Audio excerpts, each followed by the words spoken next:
지난주 예배 시간에 본문에 나와 있는 그 죄의 모습들은 상실한 마음을 따라서 살아가는 것이다라고 말씀을 드렸습니다. 그러니 하나님이 없으면 죄를 따라서 살아가는 것이 자연스러워진다는 것이죠.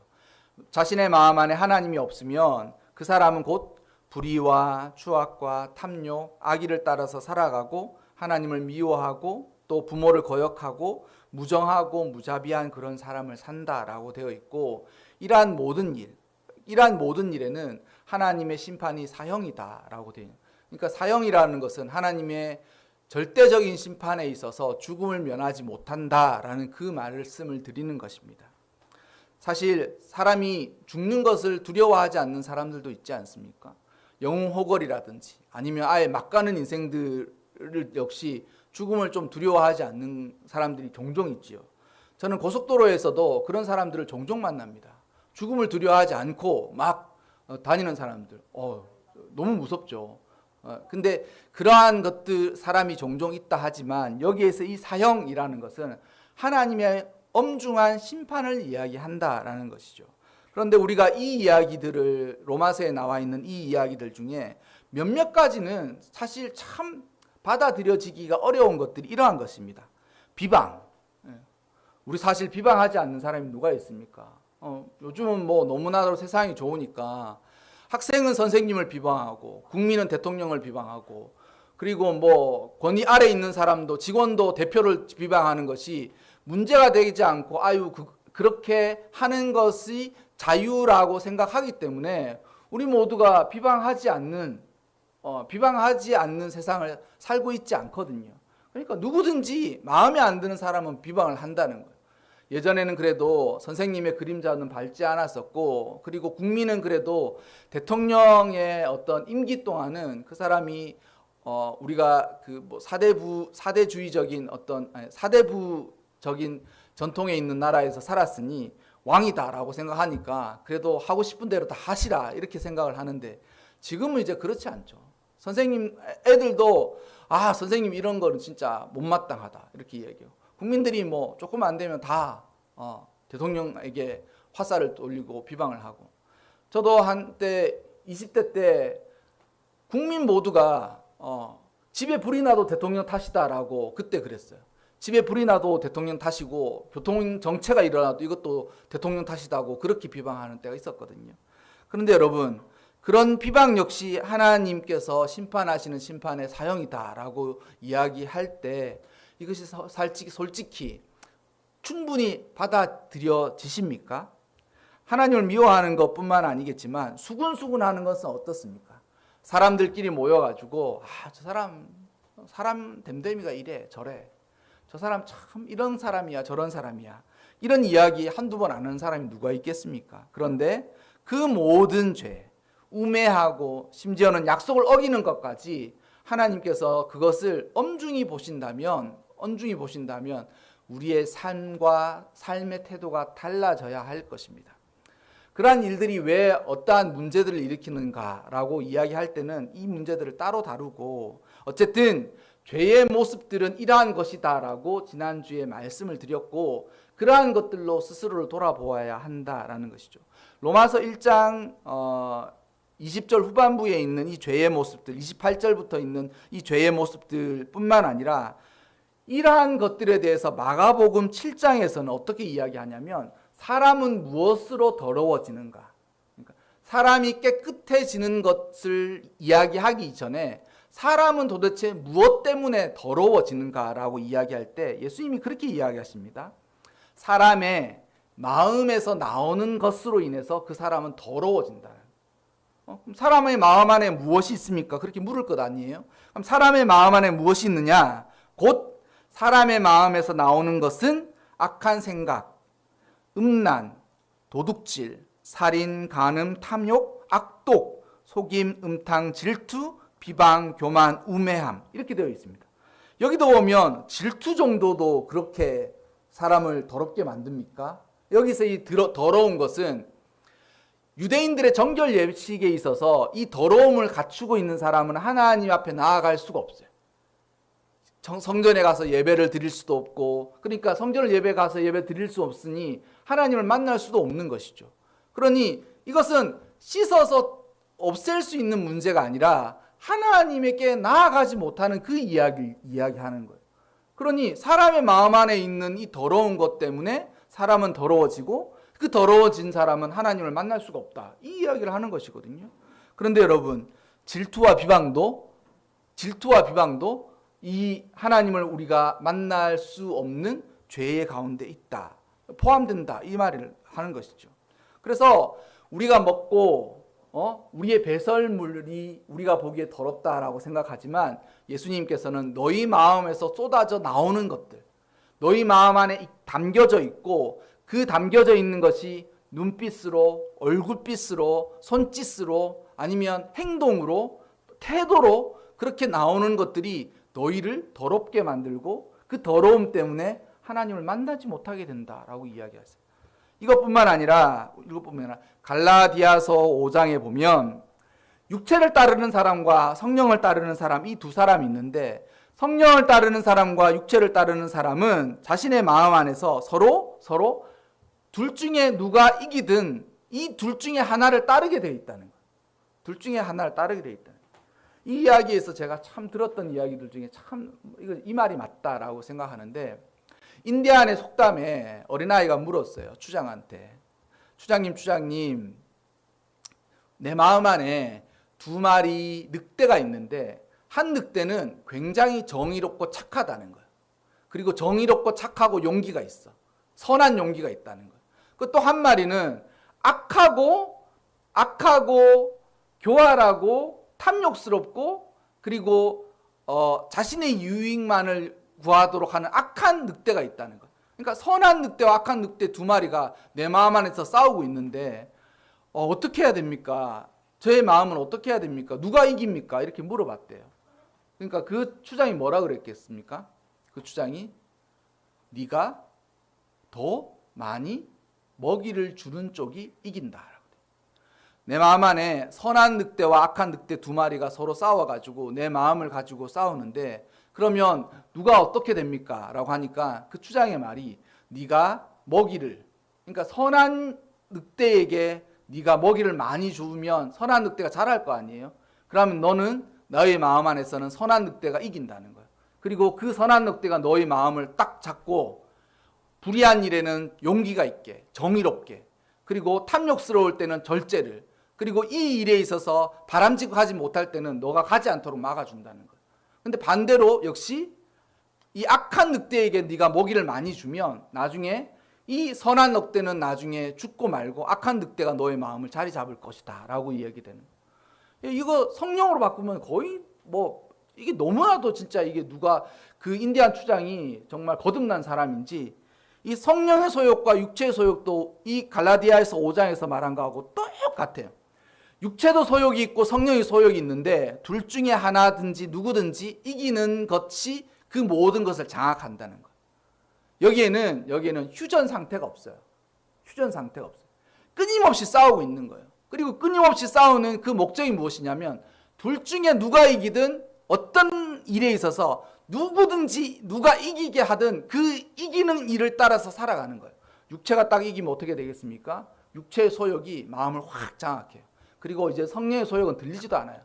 육체의 소욕이 이미 장악했다라는 것은 성령님의 소욕이, 성령이 우리를 떠나가셨다는 말은 아니지만 그 성령님의 능력과 힘이 거의 없는 거예요. 거의 없는 거예요. 그러니 육체가 우리의 모든 것을 장악하면 육체의 소욕, 육체가 원하는 대로 다 따라한다는 거예요. 따라한다는 거예요. 그러면 어떻게 되겠습니까? 더 이상 이제 성령의 인도함을 받지 못하게 되죠. 받지 못해. 그리고 그 성령의 인도함을 받지 못하는 사람들의 일이 무엇이냐?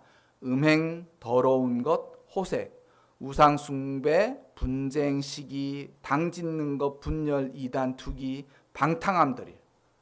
이와 같은 이들은 어떻게 되겠습니까? 하나님의 나라를 유업으로 받지 못해요. 유업으로.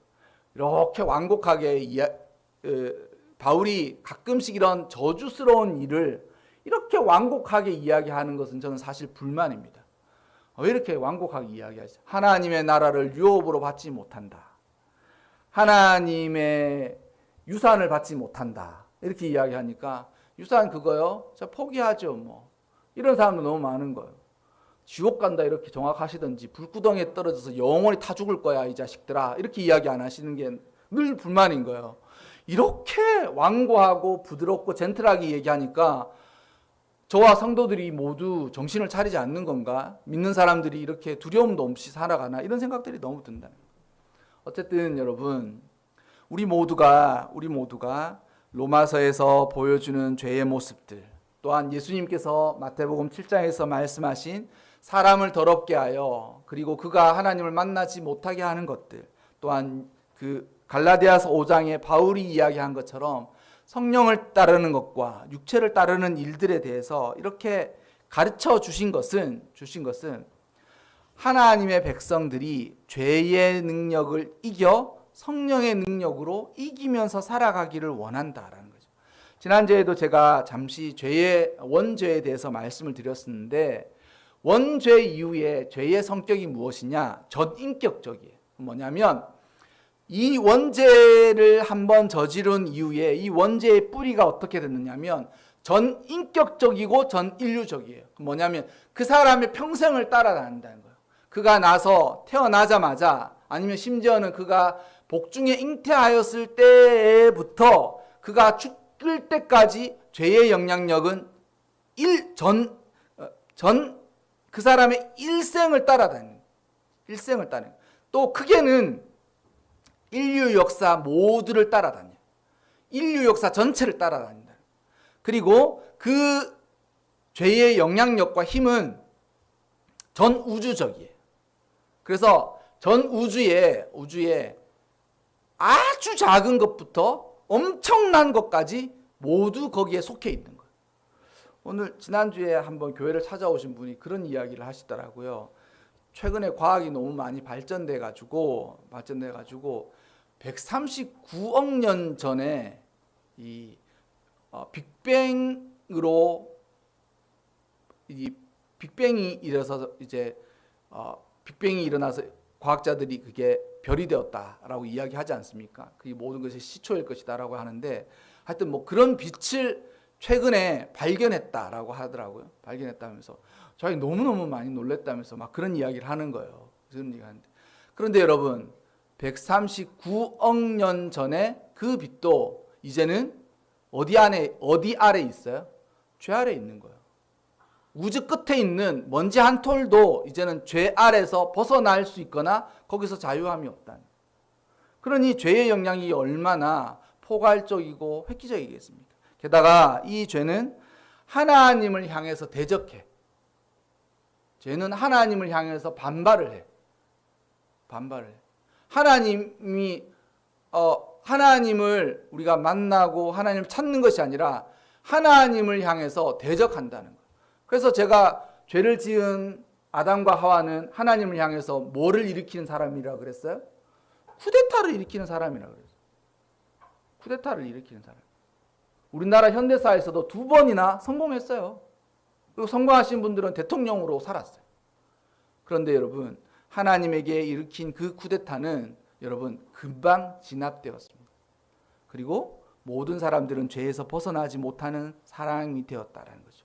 그래서 사람이 누가 하나님을 누가 성령의 은혜를 간구하느냐, 스스로 죄인인 것을 깨달을 때에라야 하나님의 은혜를 간구하는 것입니다. 자신의 힘과 능력으로 도저히 이겨내지 못하는 한계와 자신의 힘과 능력으로 벗어날 수 없는 어떤 상황에서 절대적인 하나님의 은혜를 구하는 사람만이 하나님을 만나는 거예요. 그래서 성령은 죄의 상황 속에서만 특화된 거예요, 사실은. 어떻게 의미를 하자면, 우리가 시험 공부하다가 졸음이 너무 올 때, 성령님 나를 도와주세요. 지금 잠이 안 오고 정신이 번쩍 들어서 지금 각성 효과가 나에게 일어나기를 원합니다. 성령이 들어주실 수 있어요. 그러나 성령님이 성적 몇 점 더 받는데 성령님이 그게 필요하다고 이야기하면 성령님이 얼마나 무가치한 것입니까? 네가 좀 잠 안 자고 공부하면 되잖아. 실컷 다 놀고 이제 와가지고 이제 졸려오니까 성령님 찾느냐. 그렇게 따지자면 우리가 인생을 잘 살고 가치 있게 살고 삶을 윤택하게 살고 우리 기도하는 모든 것들에 사실 성령님이 없어도 되는 것들이 얼마나 많습니까? 하나님 저 잘 살고 싶어요. 하나님 저 정말 축복받고 싶어요. 책을 읽으세요. 자기 개발 도서를 읽으세요. 그리고 멘토링들, 자기를 코치해 줄 사람들을 돈을 내고 찾아다녀야죠. 돈 쓰기 싫고 자기가 어떻게 가만히 앉아서 하나님의 성령의 능력을 가지고 와서 쓰는 게 돈을 많이 벌고 윤택하게 살고 유튜브가 다 가르쳐 준다니까요. 다 가르쳐 줘요. 저도 요즘은 예전에는 그런 강박이 있었어요. 이게 책을 제가 왜 못 버리냐면 책을 쭉 읽잖아요. 그럼 다 기억하지 못하죠. 근데 어디 책에서 봤다라는 그 기억은 남아 있는 거예요. 그럼 설교를 준비하다가 어떤 단어가 하나 생각나고 어떤 구절이 생각나는데 이게 어디 있는지를 모르는 거예요. 그 책에 있는 것 같은데 이제 그 책 어디 구절이 있는지를 못하는 거예요. 그러니까 마음이 얼마나 다급한지. 그래가지고 이 방법도 썼다 거기에 색인도 붙였다 그것도 봤다 막 하는데 이제는 책이 많아지니까 책도 헷갈리는 거예요. 여기서 받는 것 같은데 아무리 찾아도 없는 거예요. 나중에 알고 보니까 여기가 아니라 여기에 있는데 잘못 지금 헷갈리고. 그러니까 그럴 때 늘 불안함이 있어요. 그래가지고 사실 책을 좀 잘 못 버려요. 책을 잘 못 버리고 이거 모아놔야 나의 재산이지라는 이런 생각을 하는 거예요. 네, 이거 안 모아놓으면 재산이 나중에 어떻게 하냐 이렇게 하는데 지금 같으면요 한 몇 년 전부터 거의 책 볼 일 없습니다. 네이버에 치면 관련 검색으로 딱 집어넣으면 세상에 많은 사람들이 블로그와 홈페이지에다 딱 만들어가지고 이거지라고 딱 넣어놓는 거예요. 그럼 이제 확인하고 간단하게 요약 서머리 해가지고 막 준비합니다. 이제는 그거 단물 같죠. 이제는 그냥 유튜브만 켜놓고 해요. 유튜브만 켜놓고 심지어는 유튜브 틀면서 해요. 왜냐하면 핵심적인 단어만 들으면 되니까 그 사람 하는 이야기 다 집중해서 못 들으니까 단어를 이렇게 넣어놓고 막 치면서 그 단어 나올 때까지 듣고 있는 거예요. 다 가르쳐 주는 거예요. 근데 여러분 우리가 삶을 살아가는데 우리가 기도하는 모든 것들이 그 정도의 능력과 은혜만 있으면 되는 문제들이지 않습니까? 그런 문제를 초월하는 어떤 문제를 붙들고 씨름하고 계십니까? 왜 나는 하나님을 만나지 못하지? 왜 하나님이 내 삶 가운데서 역사하지 않으시지? 내가 기도하면 하나님께서 왜 듣지 아니하시지? 나는 왜 이 문제를 벗어날 수가 없는 것이지? 나는 지금 사방이 막혀 있는데 나는 도대체 이 한계를 어떻게만 벗어날 수 있을까라고 고민하지 않으니까 유튜브가 다 해줄 수 있는 거예요. 우리의 고민이 그와 같지 않습니까? 삶을 조금 더 윤택하게 살고 잘 살고 지혜롭게 살고 약삭 빠르게 사는 것으로 삶이 자기가 원하는 대로 꾸려지고 또 지금의 삶보다 완전히 달라지는 게 아니라 지금의 삶들보다 조금 나아지는 그런 삶들만 지향하면서 기도도 그런 기도만 붙들고 있는 것 아니냐고 반문하고 싶다라는 것이죠. 여러분 성령님께서 오신 것은 그 사람의 죄의 상황과 죄의 환경에서 그를 구원하시기 위해 오신 것이에요. 지혜를 주시기 위해 오신 게 아니에요. 그 사람에게 삶을 조금 더 향상시키기 오신 게 아니에요. 죄에서 구원하시기 위해서 성령님께서 오셨고 성령님께서 오신 것은 내가 있는 그 죄에서 나를 건져내시는 거예요. 그런데 그 죄가 어떻다고 그랬습니까? 전 인류적이고 전 우주적이고 전 역사적이고 나의 삶에서 도저히 벗어날 수 없는 족쇄라고 말씀을 드렸죠. 그래서 그것을 깨달은 사람만 성령의 은혜를 간구하는 거예요. 그래서 신학자들이 막 이런저런 이야기를 할 때 하나님께서 선제적인 은혜를 베푸신다 이 말을 해요. 그럼 뭐냐면 그러면 그 은혜를 베풀었기 때문에 그 사람이 그러한 이 깨달음 하나님을 찾고 구하고 두드리는 간절함이 있지 않습니까? 맞아요. 내가 하나님을 찾기 전에 하나님이 나를 찾아오셔가지고 내가 꼼짝달싹 할 수 없는 그 상황 속에서 하나님을 찾도록 만드세요. 그게 환경적으로든 상황적으로든 아니면 이 모든 문제들에 있어서든 어쨌든 하나님께서 오셔서 먼저 은혜를 베푸시는 거예요. 그래가지고 그 사람이 내가 이렇게 살다가는 지옥 가겠다라는 생각을 하든, 아니면 나는 하나님 없으면 진짜 죽을 것 같으니까 하나님 나 여기 지금 나는 죽는 것과 다르지 않는 이 삶 속에 있으니 나를 여기서 건져달라고 간절히 하나님께 기도하는 거예요. 그리고 그렇게 하나님께 간절히 구하고 찾고 두들기고 성령을 구하는 사람만이 하나님의 성령을 받는 거예요. 주세요. 안 주시면 말고요. 그렇게 받겠습니까? 주시면 저의 삶이 좀 향상될 것 같은데 안 주시면 제가 더 열심히 노력하면 되지요. 최근에 우리의 삶의 기도와 성령님을 간구하는 마음의 자세들이 그와 같지는 않은지를 늘 돌아봐야 돼요. 오직 주만이, 오직 성령님만이 이 일을 하실 수 있는 그 환경에서 그렇게 성령을 부르시는 거예요. 내가 스스로 할 수 없는 나의 마음, 내가 스스로 죄인이 아니라고 스스로 변명하고 자기를 부정하고, 아니면 심지어는 이게 자기를 위로해가면서 변명하지만 벗어날 수 없는 그곳에 있는 거예요. 야, 다른 사람들 비방하는 그것이 하나님께서 보시기에 그렇게 싫어한다는데 내 마음 안에도 비방이 가득한 거예요. 비방이 가득한 거예요. 내가 다른 사람들과 수근수근하면서 사람 하나 몰아놓고 사람 이렇게 조졌다가 저렇게 조졌다가 그렇게 하면서도 아무런 양심의 가책이 없었는데 어느 순간 왜 나는 이런 일을 벗어나지 못하지? 나는 왜 여기서 자유함이 없는 거야? 여러분, 죄의 모습을 하나라도 한번 해보십시오. 그 마음에서 평강이 싹 사라져요. 사라지고 나서 그런 거 아니겠어요? 사람을 비방할 때 이유가 없이 비방하는 사람이 없죠. 대부분 이유가 있을 거예요. 이유가 있는데 막 비방하고 나서 그러면 처음에는 마치 오징어 씹듯이 잘근잘근 씹는 거예요. 그리고 옆에서 또 장단을 맞춰주면 얼마나 시원합니까? 그래서 막 잘근잘근 씹어가지고 아이고 통쾌해. 어쩔 수 없지만 지금 이렇게 마치 담배 한 대 피듯이 잘근잘근 씹어보지 쫙 씹고 나서 그렇지 라고 딱 돌아가서 자기의 영혼을 싹 돌아보십시오. 그때 씹을 때는 나쁘지 않아요. 그러니까 사람들이 비방하고 다른 사람들 욕하는 거예요.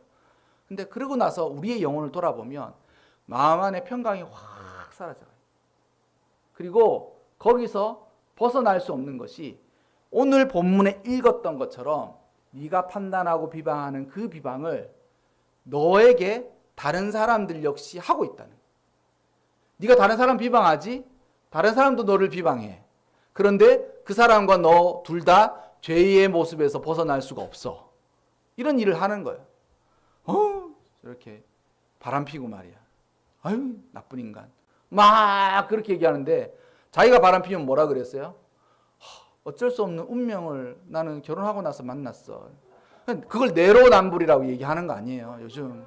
내로남불은 지금 온 세상이 가득한 것 같아요. 온 세상. 정치도 내로남불, 당연히 불륜하는 사람도 다 내로남불, 다 내로남불이에요. 다 내로남불. 근데 이 내로남불의 근원적인 마음이 무엇입니까? 죄 아래 빠져 있는 사람들의 군상이에요. 모습들이라는 거예요. 죄 아래 빠져 있는 사람이 다 그 모습을 가지고 살아간다라는 것이죠. 여러분, 설교를 마무리할까 합니다. 여러분, 우리 역시 하나님의 은혜를 구할 때에 우리 역시 삶의 향상과 발전을 위해서 성령을 구하지는 않고 계십니까? 그러면 여러분, 성령 받기 힘들어요. 성령 받기 힘들어요. 차라리 제가 아주 나쁜 마음으로, 짓궂은 마음으로 기도하지 마시고 유튜브를 열심히 따라하세요. 유튜브에 자기 개발을 하든지 아니면 적절한 키도를 넣고 재테크에 투자 성공하는 법 그렇게 넣고 그렇게 사세요. 그게 빨라요. 그 성령 얼마나 강구할지는 모르겠지만 그거 성령 그런 마음으로 받아가지고는 하나님 주실까도 저는 의문이지만 받기도 어려워요. 간절해야 됩니다. 자기가 벗어날 수 없는 이 죄의 환경과 상황에서 오로지 하나님만이, 주님만이, 성령님께서 오셔야만 이것을 해결할 수 있다라는 간절함이 없는 그곳에서 부르짖지 않는 사람들은 정말 어렵습니다. 여러분, 우리 모두 오늘 성경의 말씀처럼 누구든지 남을 판단하고 비방하고 정죄하는 그 죄에서 우리 역시 벗어날 수 없는 것을 알고 하나님의 은혜를 다시금 생각하시기 바랍니다. 그래서 이와 같은 마음으로 성령을 간구하며 살아가시기를 바랍니다. 우리가 계속 지금 성령에 대해서 몇 주간을 더 강의할 텐데요.